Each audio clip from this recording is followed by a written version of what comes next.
Bonjour à tous, bienvenue sur Fan de Couteaux, la chaîne qui vous présente aussi des couteaux qu'elle achète. Et aujourd'hui, j'ai le plaisir de vous présenter le tout nouveau Benchmade Readout. Présentation, comparaison, et c'est la raison pour laquelle je continue cette vidéo dans mon sauna, c'est que je souhaitais vraiment vous présenter d'autres modèles avec en même temps que ce couteau, et c'est toujours assez compliqué de faire ça en forêt.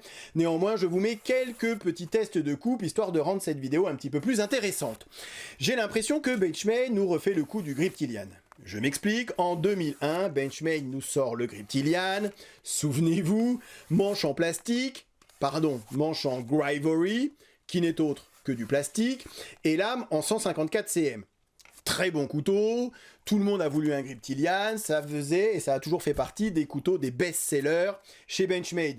Depuis 2001, Benchmade nous a proposé quelques évolutions, quelques améliorations du Benchmade Griptilian, puisque en tant que best-seller, il méritait très largement d'être en certains points amélioré avec cette version manche G10 au lieu du manche plastique et au lieu du 154 cm du 20 CV. Benchmade nous a également proposé quelques versions exclusives, comme ici, DLT Trading exclusive, avec manche carbone et lame en M390. D'ailleurs, depuis, Benchmade a abandonné le 154 cm sur la version de base du Griptilian pour du S30V. Et là, on est en 2022, je vous rappelle, et Benchmade récidive, comme en 2001, en nous proposant un couteau avec un manche en plastique, en Grivory, et l'acier, c'est de l'acier D2. Et là, vous allez me dire, quoi ? Benchmade 2022 nous sort encore, comme en 2001, un manche en plastique et un acier. Alors, c'est pas du 154 cm, c'est du D2 un peu amélioré puisqu'issu de la métallurgie des poudres, mais ça reste néanmoins que du D2. Et donc, c'est là que je me dis, Benchmade, ils sont forts parce qu'ils nous refont exactement le même coup, et l'avenir me donnera peut-être raison, j'en sais rien, j'ai aucune info supplémentaire, mais je pense que très prochainement, ça dépendra peut-être aussi du succès du Readout, mais que très prochainement, Benchmade va nous sortir une version améliorée de ce couteau, avec un manche en G10 et avec du M4 ou du Crewwear. Vous verrez, j'en suis quasiment persuadé. Si j'ai acheté ce couteau, finalement, c'est que on a pu lire comme ça à droite et à gauche que le Readout était le Griptilian Killer, qu'il allait remplacer le Benchmade Griptilian. Il y a même une rumeur qui dit que Benchmade va arrêter de produire le Griptilian au profit du Readout. Alors j'en doute, je vous expliquerai pourquoi dans 2 petites secondes. Du coup, j'étais forcément curieux de tester ce Readout. Comme vous pouvez le voir, j'adore, et c'est peu dire, le Benchmade Griptilian, ça fait partie de mes couteaux favoris, s'il ne devait en rester plus que 2. Et si je devais vraiment réfléchir en 2 secondes, je dirais le Griptilian et le Paramilitary 2 de chez Spyderco, pardon. C'est comme si vous me disiez, tiens, Spyderco, ils sortent une nouveauté, donc du coup, ils vont arrêter la production du Paramilitary 2. Alors qu'ils sortent une nouveauté, ok, mais de là à arrêter le Paramilitary 2, c'est pas demain la veille. Et à mon avis, c'est exactement pareil pour le Benchmade Griptilian, ça fait partie des best-sellers et ça restera un best-seller pour de très bonnes raisons. C'est un excellent couteau. Autre chose qui me fait dire que Benchmade ne va pas arrêter la production du Griptilian, c'est qu'avec le Readout, ils ne font pas partie de la même couleur de boîte. Pour ceux qui savent, chez Benchmade, vous avez différentes couleurs de boîte. Vous avez les boîtes bleues, dont fait partie le Griptilian. C'est, on va dire, EDC, le standard chez Benchmade. Et ensuite, vous avez les boîtes noires, toujours selon Benchmade, qui se veulent des couteaux un peu plus tactiques, un peu plus orientés militaires, dont fait partie le Readout. Donc on n'est pas tout à fait dans la même orientation, et c'est vrai, quand on prend le Readout pour la première fois dans les mains, même si au départ on a quand même ce sentiment d'avoir une des premières versions du Benchmade Griptilian, parce qu'on est sur un manche en plastique, on a quand même une sensation de grip largement supérieure au Benchmade Griptilian. Et c'était un peu la force du Griptilian, et pour les raisons pour lesquelles j'ai toujours adoré dans cette version le Benchmade Griptilian, c'est qu'on est sur un manche sur le Griptilian qui est, à mon sens, encore une fois, le manche parmi les manches les plus ergonomiques que j'ai pu tester. C'est enveloppant, c'est confortable, on peut travailler des heures, c'est vraiment un manche que j'ai toujours aimé. Avec cette forme de lame, je trouve qu'en plus le couteau est magnifique, ça enlève ces fichus quillons qui sont un peu le regret que j'ai sur ce Readout, et je vous montre ça dans 2 petites secondes, mais c'est vrai que voilà, la grosse force du Griptilian, c'était ce manche assez ergonomique, et on retrouve un peu ce sentiment et cette sensation avec le Readout, tout en ayant des cannelures beaucoup plus prononcées que sur le Griptilian, qui font presque mal. Et c'est là qu'on voit qu'on est dans un couteau de la Black Class, donc militaire, c'est que ça, le Readout, c'est un couteau qui est clairement fait pour être utilisé avec des gants. À main nue, ça en devient pénible, et ça fait presque mal aux mains, surtout à ce niveau-là, avec ces cannelures ici qui se retrouvent vers le petit doigt là, c'est franchement désagréable. Si je devais porter ce couteau et continuer à l'utiliser, en tout cas, je finirais par poncer, par limer ces cannelures, tellement elles sont désagréables. La particularité, et vous l'aurez remarqué, de ce manche, c'est ce manche, alors ce sont deux plaquettes en plastique qui sont fixées ensemble et qui sont recouvertes par alors ils appellent ça waffle, donc c'est gaufré, cette texture un peu gaufrée d'une seule pièce, qui va rajouter un peu de rigidité au manche et qui fait finalement la particularité du manche du Readout, et ça c'est plutôt confortable, on sent effectivement qu'on a du grip dans la paume de la main, et c'est clair que si j'utilisais des gants, ce que je ne fais pas, on aurait un couteau qui serait quasiment impossible, alors soit à vous enlever de la main, soit à faire tomber, on est vraiment sur un couteau qui est très très bien calé dans la main, et encore une fois j'insiste, on ressent un peu cette ergonomie géniale qu'on a sur le Griptilian de base ou sur les Griptilian un petit peu améliorés.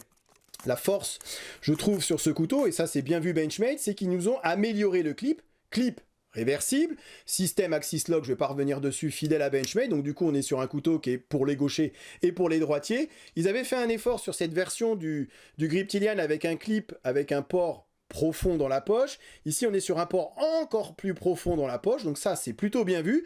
Est-ce que ça va être un standard chez Benchmade? J'en sais rien, mais ça, en tout cas, c'est un gros point positif.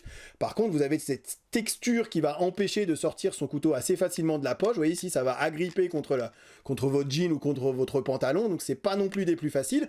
On n'est pas sur un EDC. Alors déjà, par rapport à la taille, autant celui-ci, le Griptilian, on pouvait le transporter tous les jours, même si c'était un grand couteau, gros couteau, mais bon, on pouvait le faire. Autant celui-ci, honnêtement, c'est clair que c'est un couteau qui est plutôt réservé, donc aux militaires, mais plutôt réservé dans le fond du jardin pour une petite après-midi en forêt, si vous utilisez des gants, mais clairement pas pour en faire un EDC. Ce qui me fait dire aussi qu'on est sur un couteau peut-être un peu plus orienté militaire que sur le Griptilian, c'est ici cette courbure ici où on a l'index qui est franchement très bien calé à l'intérieur du manche, beaucoup plus que sur le Griptilian, ici avec des cannures, ce qui va vraiment nous permettre de ne pas avoir l'index ou la main qui va glisser sur la lame. Du coup, pour les coupes, on est un peu loin du tranchant, je trouve, donc ça c'est un peu gênant, on retrouvait un peu cet inconvénient sur le Griptilian également, mais là c'est encore plus prononcé. Et puis on a ces foutus quillons, et ces foutus sumstud qui se retrouvent quasiment sur le milieu de la lame. Ah pardon, j'ai pas pris le bon modèle. Qui se retrouvent quasiment sur le milieu de la lame, et ça c'est franchement dommage. On avait un peu ce problème avec le Griptilian original, c'est pour ça que je préfère largement cette version. En plus il y a le petit clin d'œil à Spyderco qui me déplaît pas, mais au moins on n'a rien qui rentre en contact avec la lame, et là j'ai fait des tests, mais alors lorsque vous commencez à couper des aliments, pommes, tomates, ce que vous voulez, ça rentre forcément en contact et du coup on perd quasiment 1 cm, 1,5 cm de tranchant. On avait toujours ce cas un peu avec ce Griptilian, celui qui utilise les quillons, celui qui n'a pas le trou dans la lame, mais là c'est encore plus prononcé. Regardez, on a vraiment les quillons qui sont quasiment, alors j'exagère, ils sont pas au milieu de la lame, mais ils sont quand même bien déportés, et du coup c'est franchement gênant. Alors si c'est juste pour couper de la corde, ça gêne absolument pas, mais lorsque vous allez commencer à attaquer de la nourriture, là ça va franchement être gênant. Et donc c'est ce qui me fait dire, finalement, qu'on est sur un couteau qui ne détrônera clairement pas mon Benchmade Griptilian, parce que je ne suis absolument pas militaire, ou dans le tactique, ou même dans le tactical, mais par contre, pour tous ceux qui aimaient le Griptilian, et qui trouvaient qu'il lui manquait ce côté un peu tactique, un peu pas robuste, parce qu'il n'est pas plus robuste qu'un Griptilian, mais ce côté, vous voyez, un petit peu plus militaire, un peu plus je vais aller attaquer les méchants, je pense que le Readout est une très bonne option. Je terminerai par la lame. On est sur une lame qui a clairement fidèle à Benchmade, honnêtement. Les nouveautés Benchmade ces derniers temps, on les attendait un petit peu, et c'est vrai que ça faisait un petit moment que j'avais pas acheté de Benchmade, et je me suis dit, tiens, le Readout, c'est peut-être le seul truc qui peut me faire un petit peu rêver ces derniers temps chez Benchmade, et au final, pas déçu, parce qu'on est sur un bon couteau, et c'est vrai que ces dernières années, en plus, Benchmade, et ça je tenais à le préciser, mais Benchmade a fait un certain progrès dans la qualité de fabrication de ses couteaux. Il y a 5-10 ans, on était sur des couteaux où il y avait toujours un truc, et je l'ai déjà dit dans des vidéos, regardez celui-ci par exemple, on a une lame qui est absolument pas centrée, il y avait toujours on achetait un Benchmade, il y avait toujours un truc. C'était soit une lame pas centrée, soit une plaquette qui bouge, soit du jeu haut et bas, soit du jeu latéral, soit un Axis Lock qui bloquait, qui grippait, qui était pas confortable, enfin bref, il y avait toujours un truc, et c'est vrai qu'il faut leur reconnaître ça depuis 5 ans. 6, 7 ans, Benchmade, ils se sont vraiment améliorés dans la qualité de fabrication, d'assemblage et de finition de leurs couteaux. Et de ces derniers temps, je n'ai absolument rien et vraiment pas à me plaindre de la qualité de fabrication des Benchmade. Vous allez me dire, heureusement, pour des couteaux à ce tarif-là. Après, on est sur des couteaux qui sont made in USA, ou tout du moins assemblés aux États-Unis. Et franchement, j'ai toujours un petit coup de cœur pour Benchmade, un gros coup de cœur pour le Grip Kilian.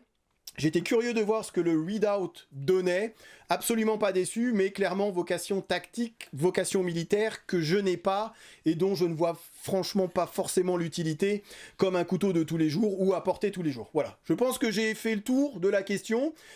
Je crois que vous avez compris que je suis un grand fan du Grip Kilian. Longue vie au Benchmade Grip Kilian. Merci d'avoir regardé cette vidéo et à très bientôt sur Fan de Couteau. Salut. Présentation, comparaison avec d'autres modèles et test de coupe en fin de vidéo comme d'habitude. Ok, allez, voyons voir ce que ça donne. Rasoir. Encore une fois, les goûts et les couleurs. C'est simple et efficace. Je suis faible, j'achète. Il n'y en aura pas pour tout le monde.